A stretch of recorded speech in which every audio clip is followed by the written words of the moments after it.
लहानपणी जे फील होत होतं गणपती बाप्पा उठायच्या दिवशी, तसंच आज पण फील होत होतं. मनाला हुरहुर लागली होती. नंतर नवरबा तसे म्हणतच असतात, की तुला एक मुलगी झाली तरी अजून तू मॅच्युअर झाली नाही. मॅच्युरिटीची डेफिनेशन मला अजून काही समजली नाही. ज्या फिलिंग माझ्या आधी होत्या त्याच फिलिंग आता पण आहे गणपती बाप्पाबद्दल. नंतर विसर्जनासाठी आम्ही गेलो होतो. तिथं आरती वगैरे केली, प्रसाद झाला. नंतर गणपती बाप्पासाठी छान गाडी सजवली होती. त्यात गणपती बाप्पा ठेवले आणि छान छोटासा DJ होता. सगळ्यात जास्त ते आजीचा डान्स मला भारी वाटला. खरंच भारी नाचत होत्या. नंतर इथं आमचा असा कार्टूनपणा चालू होता मिरवणुकीमध्ये.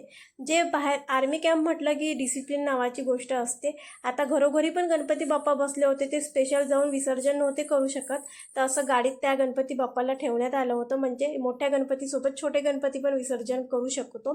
नंतर इथं सगळे नाचत होते. नवरबाला बोलले, नवरबा तुम्ही कोण नाही नाचले? नवरबा बोलले की तुझ्यासारखी भवानी पाठीमागे उभी असताना मी कसं खुशी खुशी डान्स करू शकतो. म्हटलं ते पण बरं आहे. घरी आले, कपडे चेंज केले, नंतर थोडासा चहा ठेवला.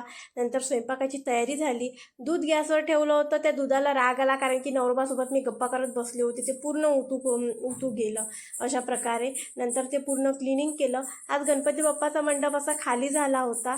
खरंच मनाला खूप हुरहुर होती. भेटूया उद्याच्या ब्लॉगमध्ये.